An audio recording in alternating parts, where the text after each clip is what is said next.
How's it going, everyone? Welcome back to another Marvel Snap Zone video. Today we have the Conquest tier list for the week. Now, the list came out a little bit late this week, and I'm going to be gone all day tomorrow. I have work today, so I really have to film this pretty quickly. I didn't want to leave you guys hanging. So I'm going to go through this quicker than normal. I know the Conquest ones are normally pretty quick, but I'm going to try to get through it quicker than normal and just brush over some of the key points here. So that I can get you guys something before I have to leave for work. Don't have that much time. Okay, so tier 1 decks this week. We have Evolve Doomwave, Ramp, and then Move Doomwave. You're going to notice a common thread through all of those. I'll talk about that in a little bit. Tier 2, we have Iron Patriot back on the list. Loki Collector coming up from tier 3. Loki Collector, I think, was in tier 3. Because of its popularity, it's going to push its win rate down to 50%. Still very popular right now at, I believe, 17%. It's also worth noting that Loki Collector, Galactus, and Evolve Doomwave make up more percentage played than all of these other decks combined. So kind of nuts. But Loki Collector up from tier 3. Then we have Discard Dracula, just a solid deck. It's been solid on ladder, been solid here. Followed by Galactus, which is new to the list, and then Cerebral 5. Oh, and then Shuri down from tier 1, now into tier 2. So let's talk about the deck list really quick. The common thread in these top 3 decks with Evolve Doomwave, Ramp, and Move Doomwave is, of course, Doomwave. The combo of Doom and Wave has been included in decks in the top 3 tier 1 decks this week. It's very strong. Wave just on its own is just a pretty hard counter to a lot of decks that want to dump a lot of cards on turn 6. So things like Sarah Control, Infinite SheHulk, which is now tier 3, and then Kitty Shuri is now no longer on the list. Shuri Sauron is still here because that's just playing big cards, and it doesn't mind too much if it can only play 1 card on turn 6. So yeah, a lot of those decks are phased out, and Kitty Shuri is the one that I'm most disappointed about. But let's talk about Evolve Doomwave. Just a solid deck. I talked about this in the ladder tier list. I didn't go too in depth on it. I'm not going to go too in depth on it now. If you haven't seen it, haven't played it, it's just a very solid, straight to the point list. You're playing Sunspot Nebula, trying to defend it with armor. You can play Cosmo to kind of counter where Galactuses might get played, because there is a lot of Galactuses in the game or in the meta right now. And then of course you have Cyclops for turn 4 to float to remove some power. Wave on turn 5 to stop your opponent from doing what they're trying to do, and then you have Doom, Hulk, whatever you need to do on turn 6. It's a solid deck. It's very straightforward. It's very easy to play. It's not heavily impacted by Alioth. Yes, if you play incorrectly and they play the Alioth, you are going to have some problems. But generally, I think you have priority over those Alioth decks. And so if you play Doom, and even if they get the Alioth off, the Doom on reveal happens, and you're not in too much trouble. Obviously, if your Hulk gets killed by an Alioth, that's a big problem. But anyways, moving on, solid deck at the top of the list. Next up is Ramp. It's a Ramp list, but like it's a Galactus list, right? It's a Galactus list. I like this as a Galactus list, but it is a Ramp. It's not so focused on trying to get Galactus off. It's not as focused as the Galactus list we're going to see in tier 2. It has other options. It has Leader, it has Alioth, Dr. Doom, and Wave, obviously, once again. Odin onto the Alioth is sometimes fun. The list that was in the ladder tier list, I believe, ran Arnim Zola instead of Leader. So you had the option of like Alioth, Arnim Zola. Oh, it also had Black Panther in there. So the Black Panther Arnim Zola combo is something you can consider if that's something you want to run. But this Ramp deck is more flexible than the standard Galactus list because it's not, one track to win. It has all these other options trying to win, and very strong. So next up, we've got Move Doomwave. Again, Doomwave and Alioth in this deck. Alioth wasn't in Evolve Doomwave, but Alioth is in the other top 2 decks. This is kind of a spin on the Move Legion decks that we were seeing before. It has that early move package with Kraven, Silk, Spider-Man, and then of course Wave and Doom. Just very strong at the moment. Arrow is making an appearance. Haven't seen Arrow in a long time. And then of course Elias is just a strong card. Also super annoying if you can get wave off on turn 5 and win 2 of the lanes. You can arrow the card that they play on 6 into the other lane. Again, just a strong deck. I like this move deck better than the old one, the move Legion deck. Not because I think it's better, but I do think it's more fun. I didn't really like playing that other list. Too many variables. I like very straightforward lists, but this one, fantastic.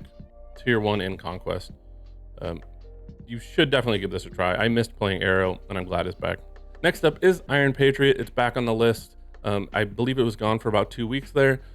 But it's back because of his ability with Brood and Absorbing Man to get a lot of power and get priority by turn 6, so that you can either get your Elias off to kill whatever they're going to play, or you have priority so you can get things off like the Silver Surfer and your other on reveals, so that you get what you need done on turn 6, and if they destroy those cards, you've already put the power out.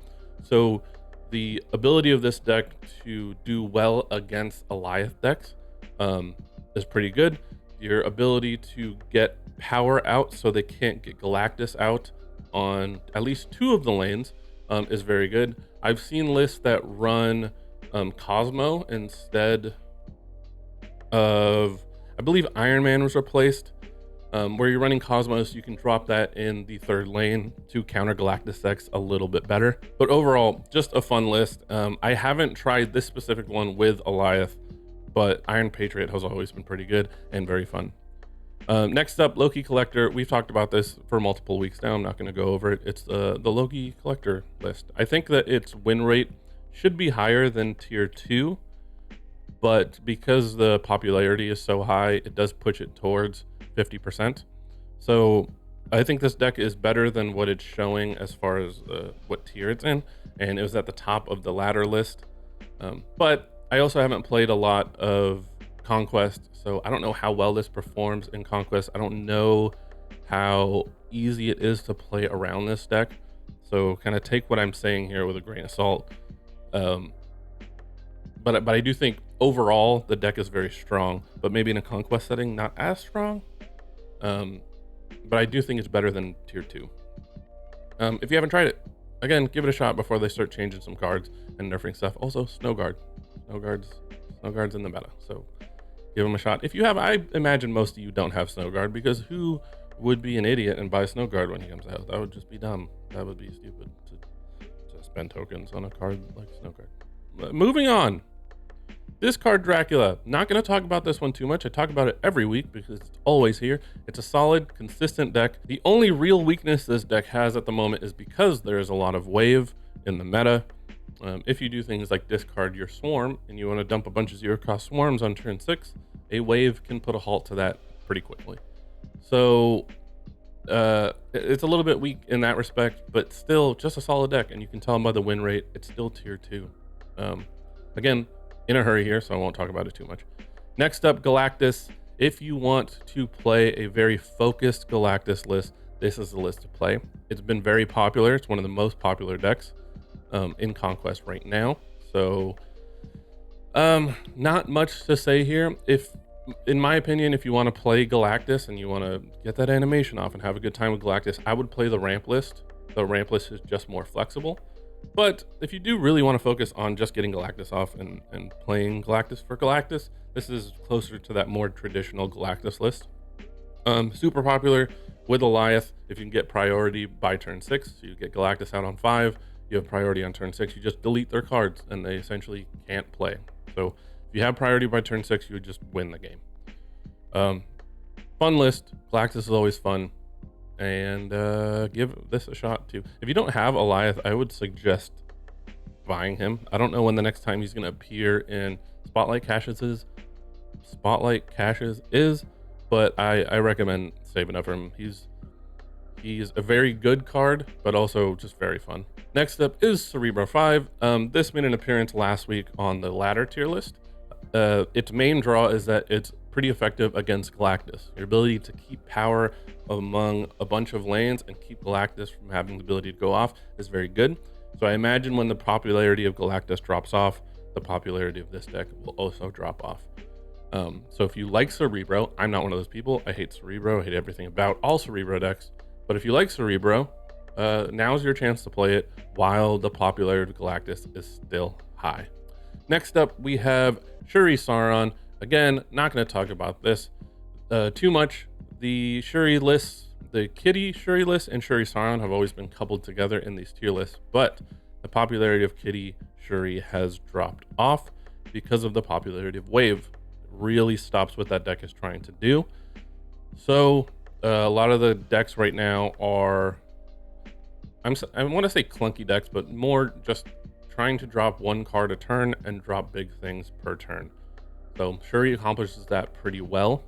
It is in tier 2 right now because I think some of the other decks are more consistent than this deck, but still solid. I mean, it's Shuri. I've never been a fan of Shuri in Conquest just because I think it's very easy to retreat against. But with the recent buff to Vision and the ability to play Shuri into Vision and then Taskmaster the Vision while moving that around, you have a little bit more flexibility. I just think it's too easy to retreat against Shuri. If they get the Shuri and they get something big, you can pretty confidently retreat if you can't get rid of it. So, I mean, apparently it still has a pretty good win rate in Conquest, so I don't know what I'm talking about. But if you haven't played it, if you've been under a rock, this list has been on the tier list for weeks and weeks now, maybe months now. Solid deck. Give it a shot. That is all. Let's just skim through the 2 decks in tier 3. We have Infinite SheHulk. This is the Leech version, not the Moon Girl version. I wouldn't recommend trying it because of the popularity of Wave right now, but and then Deadpool Destroy on the list. I don't know if this was on the list last week or the week before. Just a destroy list. I think Destroy needs a few more pieces than it has right now to really shoot up there in the tier list. That's the tier list. I'm sorry if I had to make it quick and I had to skim through some things and if I left out some things. I just wanted to get you guys a video where I can skim over what's going on in the meta a little bit. You can have a little bit more of an understanding of it. I would have liked to go into more detail and not have this video so rushed. But again, I feel like a video is better than no video. So here's a tier list. I'm excited to see what it's going to be next week. I'm been looking forward to ladder tier lists, so I'm excited for that. So keep an eye out for that. It should be out on, the list should be out Monday. The video should be out on Tuesday if the schedule stay the same. So I have my own YouTube channel if you guys want to check me out. I'm just doing these tier lists for Marvel Snap Zone, so go check me out. The link will be in the description. I do Marvel Snap stuff on there. So as usual, if you love all things Marvel Snap, make sure you like and subscribe, hit the bell. I'll see you in the next one.